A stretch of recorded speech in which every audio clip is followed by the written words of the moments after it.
really sure why it just did the 2 columns on my left pages. That's different and interesting. Oh, and it changed our margins on there too. Okay, well, let's go ahead. So if we wanted to mess with our margins and columns after opening our document or creating our document, we can go to Layout, Margins and Columns.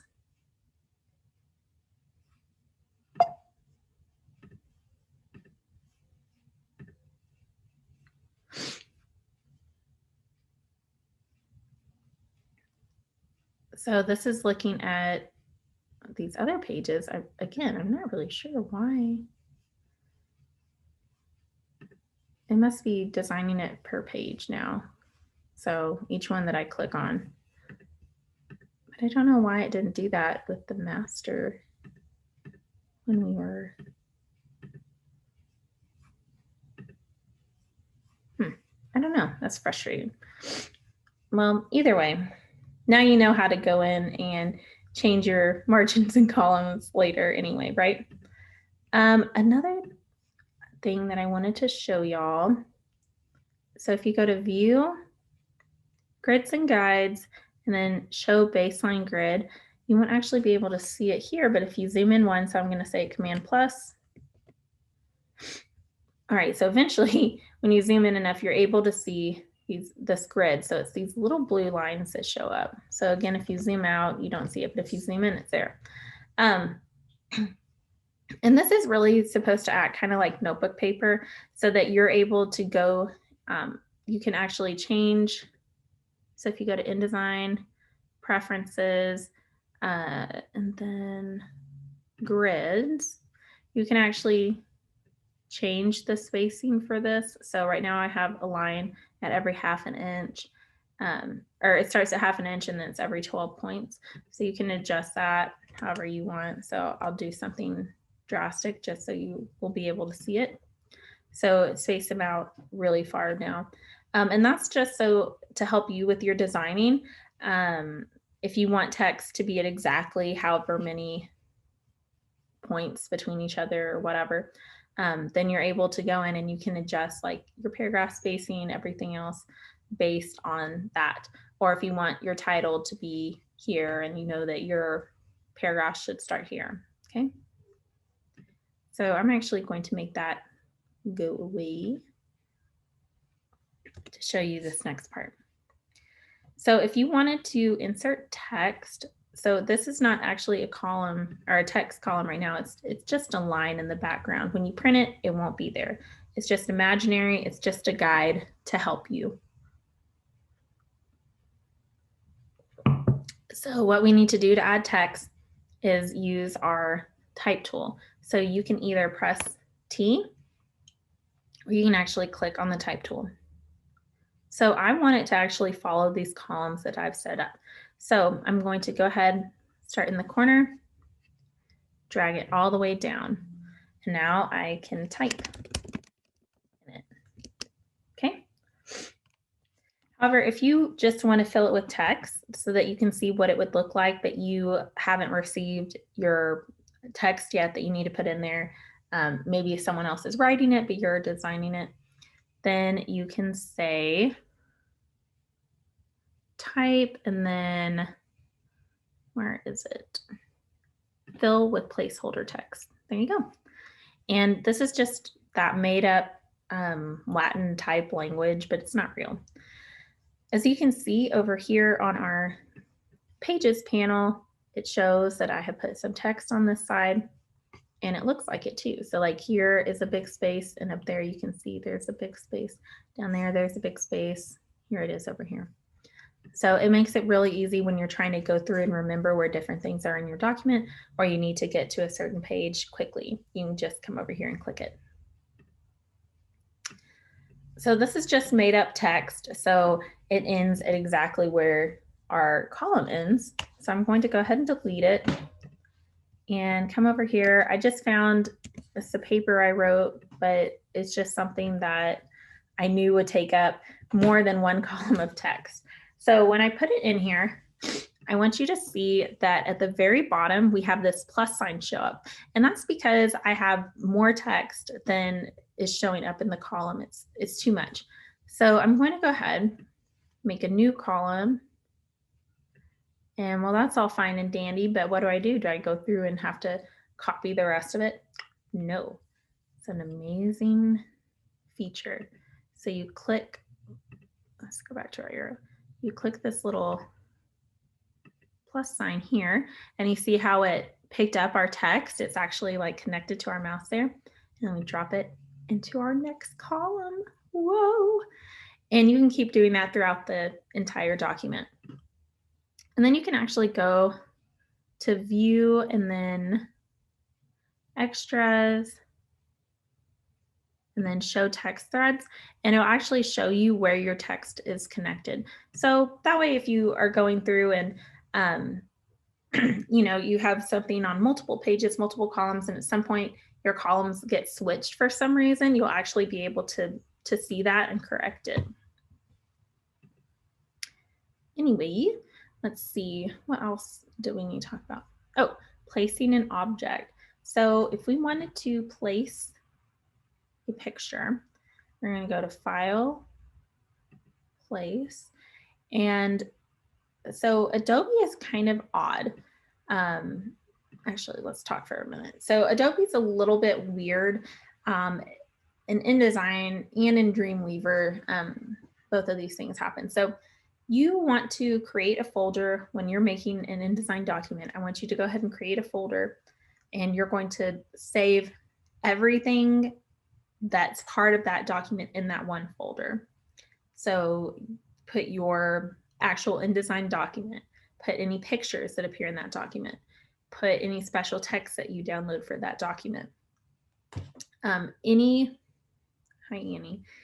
item that belongs in that story as part of a package, which we'll get to later, put all of it in one folder. So having said that, what I'm going to show you next is a horrible practice because I don't have everything saved in one folder, but it will be okay. Let me see what I can find here. I'm not really sure what picture I'm going to pull up, so that's scary. I think this one's of Leo. Oh, no, that's another niece. Okay, so I'm going to place her picture right here. And then in InDesign, so this is Evelyn. She lives in Oklahoma, and I'm going to live a lot closer to her now. She just turned 4 the other day. So I'm going to go ahead and make it a little bit smaller, but look, did you see how it didn't actually make my image smaller? It just made the box around it smaller.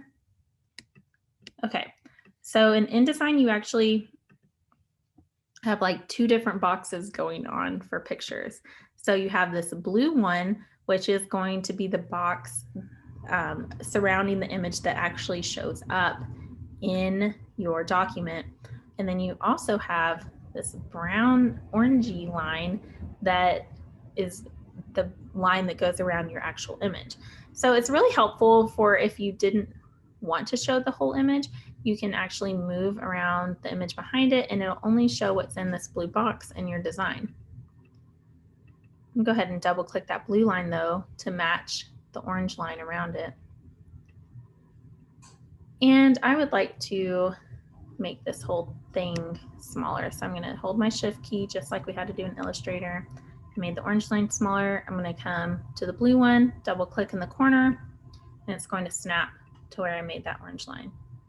Do it one more time here. Whoops. Okay. Now let's say I wanted this to be right here, smack in the middle of the story. Well, unfortunately, it is covering up our text now around it. So what I can do is come to Properties, excuse me, Text Wrap, and there's several different ways that we can wrap it. So we can wrap this way, which, as you can see, did a pretty good job of moving the text around it, but over here it's still really bumped up pretty closely. So I'm going to click on these little 3 dots here, and each of these represents a different side of the image. So since it's linked right now, if I push it, it's going to do it all the way around. But you can also break it off and make like the right side further away, the bottom further, etc. You can also, whoops, I think this is new and that's why there's a blue dot there.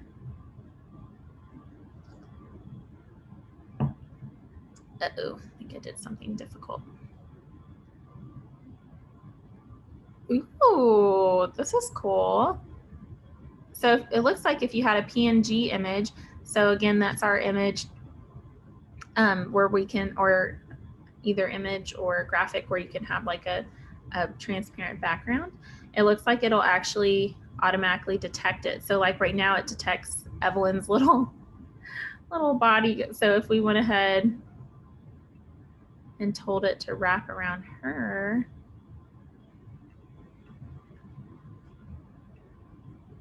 I wonder what it would do. Oh, it's difficult to see it because now it's ignoring our full image and it's just wrapping to her. But okay, I might have to play with this later. Maybe I'll upload an additional video for y'all. But anyway, for now, pretty cool. I'm going to Control Z that though, so that we go back to the traditional wrapping. You can also jump the object. So with that, it just moves your text. I'm just zooming out here. It just makes your text go on top of and below the picture and not on the sides at all. Jump to next column.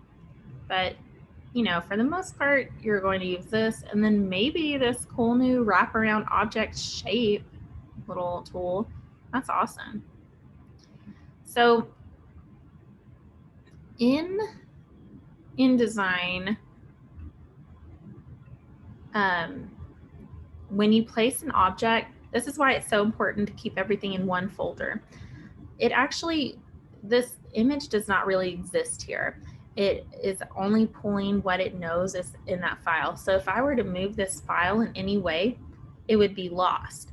And you would still see it in the InDesign document, but then when you went to print it, it wouldn't exist. So one way that we can check this is when we come over here to our links, which you can always, you know, see that by going to Window and then Links, and it'll pull up this menu. It'll show you if that image is gone for some reason. And you can also check here to make sure it's the right document type. So right now it's RGB color, which if we were printing this, of course, we would want it to be CMYK. So this is something that I would need to change in Photoshop first and change it from an RGB to a CMYK image. But this is not a Photoshop class, so I can't really help you with that. You can also check the PPI. So the actual PPI, which we talked about PPI before in the Illustrator part of this class, but your actual PPI is the pixels per inch for our full image. So for print, we want 300 at a minimum. So this picture would be great to use in print. When I made it smaller, so you know the big image is at 300, but when I compressed it even smaller, it went to 780, which is fine. That just makes it even better for printing. The true dimensions of it are 4608 pixels by 3072. And then it also tells you the scale, the rotation, which I did not rotate it, so I'm not sure about that. Anyway, and its status is okay. So let's see what happens. Annie, you are getting too distracting. She's cute, but she's too distracting.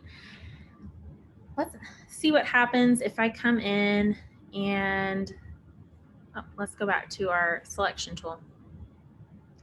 and I changed the dimensions of the image. So I didn't pull shift and now it's all stretched out, okay? So I could come over here and it should tell me, yeah, so now my scale is off. So it's 40% by 76.6%. So that's one way that I can go in and make sure that your images are all to the right scale. So if we come down here now, scale is 38.5% all the way, okay? Another thing, let me move that picture. So it's DC 18.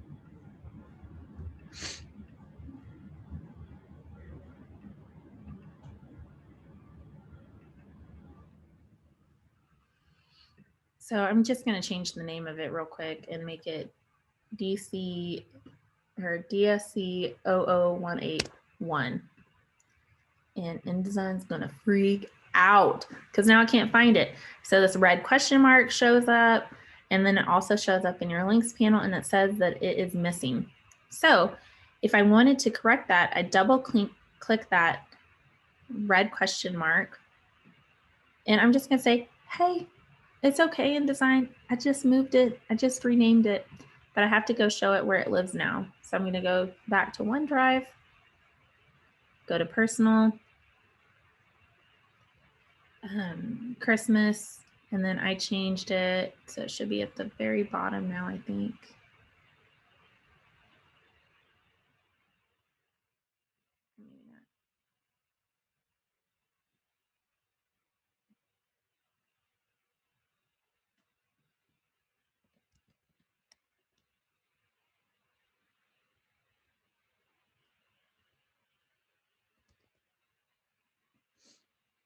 Okay. So I'm going to tell it that's where it is. I'm going to go to open. It's relinking it. Now it knows what the new name is, and everything is okay once again. Okay. All right. I think that is going to just about do it for today. I hope that you learned how to open a new document in InDesign, change all those presets to how you want them. You learned how to put text in and to link it to the next column. If it overflows, it's too much text for that one column. You should have learned how to place an object. You should have learned how to wrap text around it. And then you also should have learned how links work and how to correct a missing link if you get to that point. Also, how to check the effective PPI and actual PPI of the pictures in your document, as well as if you stretch them out or not. All right, I think that's a good place to start, and I'll see y'all next week. If you have any questions, let me know. Get those sketches done and turned in, and I'll see you next time. Bye.